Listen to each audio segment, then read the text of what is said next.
Então a gente vai continuar exatamente de onde a gente parou na semana passada, falando aí do nazismo e dos antecedentes da Segunda Guerra Mundial. Entenderam? Então, só relembrando aqui, a Primeira Guerra Mundial vai terminar em 1918, certo? Em 1919, você vai ter a assinatura do Tratado de Versalhes, que impôs uma série de punições à Alemanha, responsabilizando a Alemanha pela guerra. Tá? Em 1919 também, o Império Alemão é abolido e a Alemanha passa a ser a República de... O pessoal aqui, estou dando aula já. Tá? A Alemanha passa a ser a República de Weimar. Nesse contexto aqui, vão surgir vários partidos políticos nesse contexto republicano. E um desses partidos, como eu falei, vai ser o Partido dos Trabalhadores Alemães, que o Hitler vai entrar nesse partido, quando ele estava começando, vai assumir a liderança desse partido e vai mudar o nome do partido para Partido Nacional Socialista dos Trabalhadores Alemães.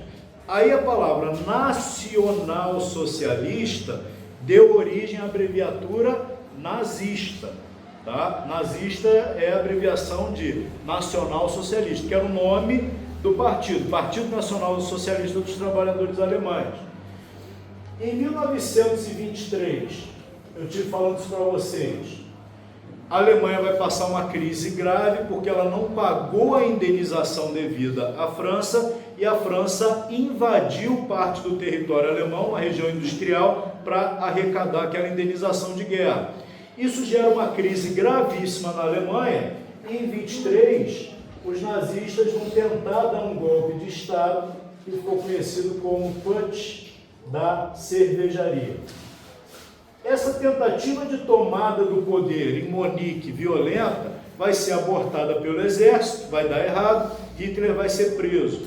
Só que, como eu falei com vocês, o Hitler ele vai aproveitar o julgamento e o julgamento no final vai ser favorável a ele. Por quê? Os juízes do caso eram simpatizantes das ideias que ele defendia. Então eles deixavam o Hitler ficar discursando longas horas no discurso dele, fazendo a defesa dele, e aquilo acabou tornando Hitler uma figura mais conhecida do que antes na Alemanha inteira. Tá? E ele acabou virando uma espécie de herói do discurso nacionalista alemão. Entenderam? Qual era um dos pontos principais que fazia a popularidade do Hitler? O combate justamente aos termos do Tratado de Versalhes. O que o Hitler dizia basicamente? Que esse tratado humilhava os alemães e que se ele chegasse ao poder, ele iria rasgar o Tratado de Versalhes e não iria cumprir nenhuma das suas cláusulas. Obviamente que esse tratado era odiado na Alemanha, e consequentemente isso dava popularidade para o Hitler. Vocês entenderam isso? Ele vai ficar 11 meses preso, numa cela gigante, do tamanho dessa sala sozinho, cheio de regalia, com acesso a tudo que ele queria, e ainda com direito a um secretário pessoal, né, para ajudar ele, onde ele ditou o livro dele. Então, quando ele estava na cadeia nessa época, vai surgir o livro mais famoso do nazismo, que era o Mein Kampf, que significa Minha Luta, onde as principais ideias do nazismo vão ser elencadas. Entenderam? Quais eram as ideias principais do nazismo, gente? A ideia principal do nazismo é o seguinte: nós alemães, né, somos uma raça superior, somos a raça ariana mais pura. Então, baseado na teoria da evolução das espécies, eles vão começar a defender que os seres humanos têm raças mais evoluídas biologicamente e raças menos evoluídas. E eles, os alemães, eles são a raça mais pura dos arianos, que seria a raça mais evoluída. Então, é uma teoria racialista. Vocês estão entendendo? Racial mesmo. abertamente racial. Nós somos uma raça de seres humanos superior. E por sermos uma raça de seres humanos superior, estamos destinados à dominação da humanidade. Entenderam? Só que nessa teologia, se os arianos são a raça superior, tem uma outra raça inimiga, né? Aquela coisa de teoria da conspiração, né? Bem maquiavelismo. E quem seria essa outra raça inimiga dos arianos? Os judeus, na ideologia nazista, entendeu? Então, os judeus eram um povo que não tinha uma pátria naquela época, eles viviam dispersos pelo mundo e tinha judeu em tudo que era país. Tinha judeu na França, na Alemanha, no Brasil, nos Estados Unidos, é uma comunidade espalhada pelo mundo inteiro. Só que os judeus, eles em muitos lugares eram muito odiados. Por que eles eram odiados? Primeiro, porque eles não se misturavam com as outras pessoas. Então, se tinha uma comunidade judaica, eles viviam separados e não falavam com ninguém, não se comunicavam com ninguém. Normalmente, a comunidade judaica tinha um porta-voz que tinha autorização de falar com as outras pessoas. Então, você imagina você viver numa cidade com uma galera assim, é uma coisa um pouco estranha, não é? Gera uma certa rejeição. Fora isso, os judeus, eles mexiam muito com o negócio de dinheiro, emprestar dinheiro. Então, tinha muita gente endividada com os judeus. Então, você começa a ter, na Europa, desde a Idade Média, episódios de ódio contra os judeus, quando a população se revoltava e queria matar tudo que era judeu. Isso era uma coisa que já vinha lá de trás. Só que quando chega no século XIX, você começa a ter a criação de toda uma ideologia antissemita, de ódio aos judeus, que nem começou na Alemanha, começou mais na França e tudo mais. Quando você tem a Revolução Russa, essa ideologia antissemita vai se tornar muito forte na Rússia. Vai surgir na Rússia um livro chamado Protocolo dos Sábios de Sião, que esse livro descrevia basicamente o seguinte, que uma tentativa de dominação mundial dos judeus. Os judeus como um grupo de pessoas muito poderosa que estava dominando o mundo.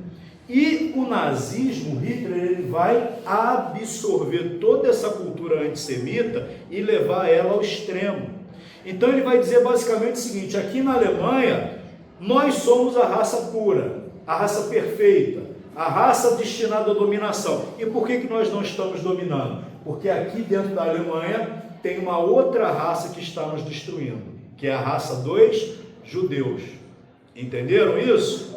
E aí, perante essa ideologia nazista, os judeus estariam esmagando a Alemanha com dois braços. Um dos braços dos judeus seria o comunismo.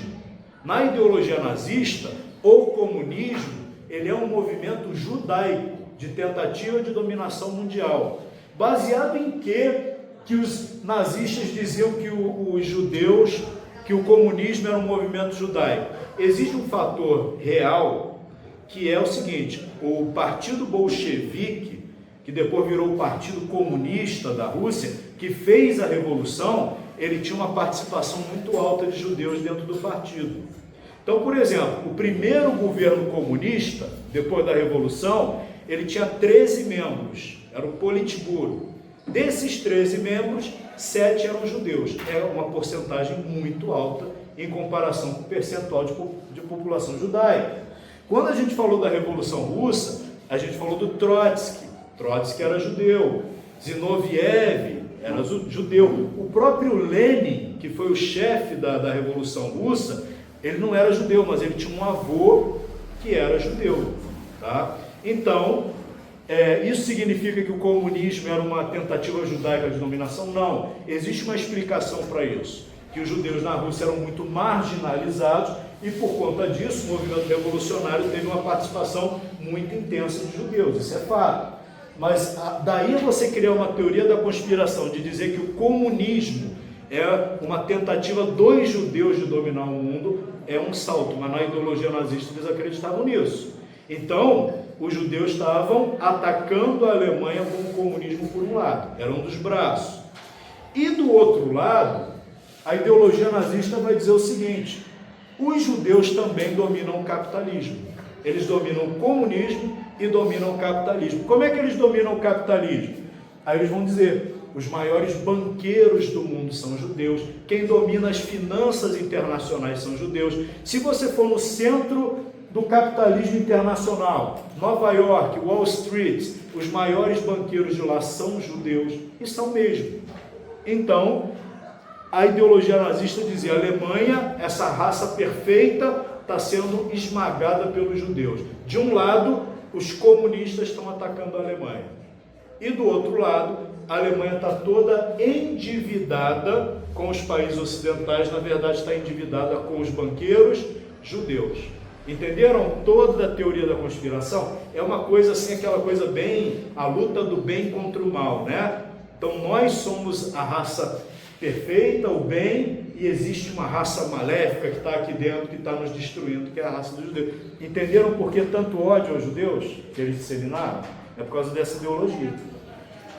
Bom, essas ideias todas foram elencadas no Mein Kampf, mas como essa tentativa de golpe deu errado, o que o Hitler vai falar? Agora, nós nazistas não vamos mais dar um golpe, nós vamos chegar ao poder democraticamente. Como assim? Nós vamos chegar ao poder por meio de eleições, do jeito que tem para ser, que deve ser. E aí começa uma época de oscilação do partido nazista. Às vezes crescia um pouquinho, diminuía um pouquinho, crescia um pouquinho. Então eles falaram que eu chegar democraticamente. O partido ficou oscilando. Até que, em 1929, a gente vai ter a grande crise econômica de 1929, que vai começar nos Estados Unidos, com a quebra da Bolsa de Valores. Eu já falei disso aqui? Acho que já, né? Alguma coisa? Já. Essa crise de 29 começa nos Estados Unidos e vai se espalhar para o mundo todo. Entendeu? E o país mais afetado por essa crise vai ser justamente a Alemanha. Por que a Alemanha vai ser tão afetada por essa crise? Porque a Alemanha já vinha num processo de reconstrução, com a economia muito frágil. E por que essa crise se espalhou pelo mundo? Mercado internacional. Por exemplo, Brasil. Brasil, nessa época, a maior riqueza do Brasil era a exportação de café. Para quem o Brasil exportava café? Para os Estados Unidos. Os Estados Unidos entrou em crise e vai parar de comprar o café do Brasil. Não é assim? O que acontece? A crise que começou lá vai atingir o Brasil. É assim que acontece. Então se espalha. E essa crise atingiu com muita violência a Alemanha, em 29, a partir de 29. E aí, a partir daqui, o que vai acontecer? O partido nazista começa a crescer. Não só o nazista. Dois partidos que vão crescer muito aqui nessa época é o partido nazista e o partido, justamente, comunista na Alemanha. Vão crescer muito em eleitorado. Por quê? Quando vem uma época de crise, as pessoas tendem a começar a ouvir aqueles pregadores mais radicais, entendeu? Ah, tá tudo bem, a economia tá bem. E esse cara é um doido, deixa esse cara para lá, né? Agora, tá crise generalizada, as pessoas passando necessidade, desemprego, as pessoas começam a falar, pô, acho que eu vou dar uma chance para esse Hitler aí, eu acho que esse cara tá certo, né? Não é assim que funciona? Situação de crise, então os partidos mais radicais começam a crescer nessa época, o partido nazista e o partido comunista. Entenderam? Beleza. Aí a gente chega na eleição de 1932, que vai ser a eleição determinante disso tudo, a eleição para o parlamento, para os deputados alemães. Por quê? Em 32, pela primeira vez, o partido nazista vai se tornar o partido mais votado da eleição, conseguindo 40% dos votos. Tá? Em segundo lugar da eleição, ficou o chamado Partido Social Democrata Alemão, que era o grande partido, durante toda essa época aqui, o mais votado era o Partido Social Democrata, que era um partido de esquerda e marxista, tá? E o terceiro lugar ficou com o Partido Comunista. Foram os três partidos mais votados da eleição de 1932. Então, quem conquistou a maioria do parlamento nessa eleição? O Partido Nazista, pela primeira vez na história. E aí, se tinha a seguinte crença, Beleza, o partido nazista tem 40, mas se juntar esses dois partidos marxistas, eles conseguem derrotar os nazistas, porque eles têm a maioria. Se juntar os dois, entenderam? Só que vai acontecer uma coisa que estranha. Por quê? Lá na União Soviética, o Stalin, que mandava em todos os partidos comunistas do mundo, tá? Ele vai mandar uma mensagem para os comunistas alemães falando assim: não é para vocês se juntarem aos sociais-democratas, né? Ou seja, o Stalin, de certa forma, ele abriu o caminho para o Hitler chegar ao poder. Aí isso pode parecer uma coisa totalmente contrassenso, porque nazistas e comunistas eram grandes inimigos. Por que o Stalin deu uma forcinha para o Hitler? Uma das explicações é a seguinte, que os comunistas queriam uma nova guerra mundial para expandir o comunismo pelo mundo. A gente tem que lembrar o seguinte: o comunismo ele só chegou ao poder na Rússia porque aconteceu a Primeira Guerra Mundial. Se não fosse a Primeira Guerra Mundial, não tinha Revolução Russa. Então a ideologia era o seguinte: como é que a gente vai agora expandir o comunismo? Precisamos de uma nova guerra mundial. E como é que a gente vai criar uma nova guerra mundial? Ajudando o Hitler a chegar ao poder. Ele vai declarar guerra contra a França, Inglaterra, vamos ter uma nova guerra mundial e o comunismo aproveita a oportunidade para se expandir. É uma das explicações que se dá para o Stalin ter, de certa forma, mandado os comunistas não se juntarem aos sociais-democratas para impedir o Hitler chegar ao poder. Porque é uma coisa misteriosa. Por que ele fez isso? E aí a gente pode pensar o seguinte: que ideia idiota, professor. Não, sabe por que não?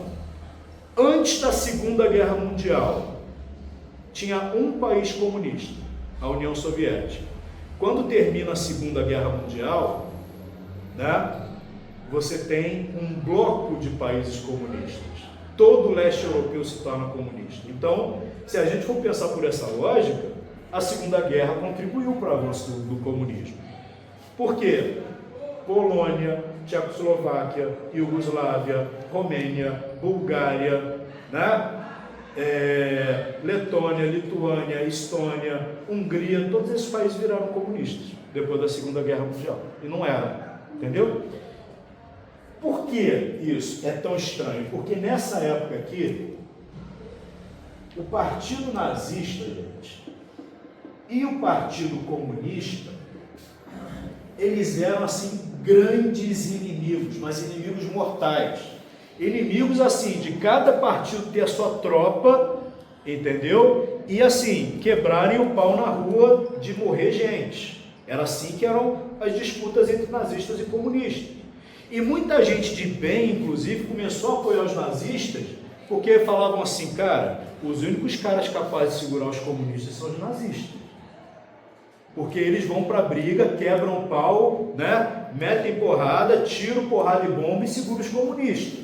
Então, essas disputas, era quebra-quebra de gangue mesmo, entendeu? Essas disputas aqui, muita gente começou a falar: cara, a única salvação para a Alemanha não cair na mão dos comunistas são os nazistas. E o Hitler, nessa época aqui, o partido nazista tinha uma tropa do partido, que era chamada SA, que tinha mais de 1 milhão de membros dessa tropa do partido nazista. Eram chamados camisas pardas. Você já deve ter visto, talvez em filme e tal, pessoal que andava com a roupa parda, ficava marchando, era a tropa do partido nazista.